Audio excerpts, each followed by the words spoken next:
Well, I think good farm policy in Congress is something you have to fight for. You can't fight for agriculture and wait until the farm bill comes up. You have to fight for agriculture every single day.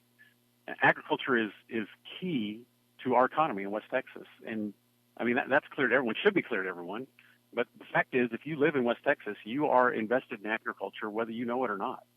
It's also a cultural issue. I believe this is one of the things that makes West Texas West Texas. And it's also a national security issue. Being food and fiber secure is a tremendous strategic advantage, one that this nation has enjoyed for a long time. And I think it's one that is worth investing in. You see other nations who have lost their ability to produce food and fiber through conflict, nations in Europe that are way more friendly to farmers and more willing to invest in agriculture. But that's wise because they understand what it's like to lose that advantage. And I believe we have too many people in D.C. who thinks that food comes from the grocery store and clothes come from Walmart.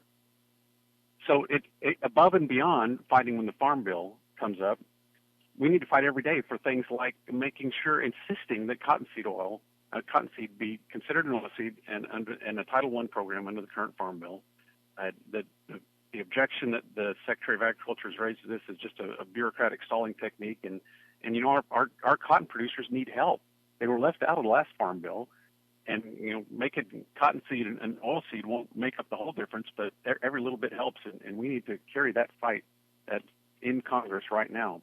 We need to repeal the death tax. It's a tremendous burden on our whole society, but especially on our farming families, and we need to reduce regulation. There are so many regulations. You can't do anything without the federal government getting in your business and trying to tell you how to do things, and it makes things more expensive. I've traveled around to the farm bureaus and the gins, and I've discovered that the second most popular pastime in a gin after playing dominoes is complaining about seed companies, and I certainly understand that.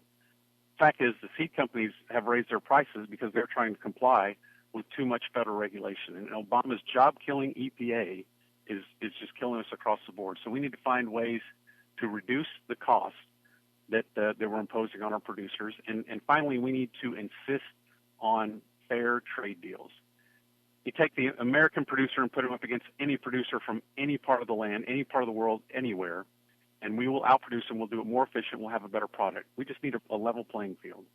And if we're going to enter into trade agreements that benefit foreign farmers, we need to be willing to support our domestic farmers. And if we're not willing to support our domestic farmers, then we need to insist on trade deals that don't give advantages to foreign farmers.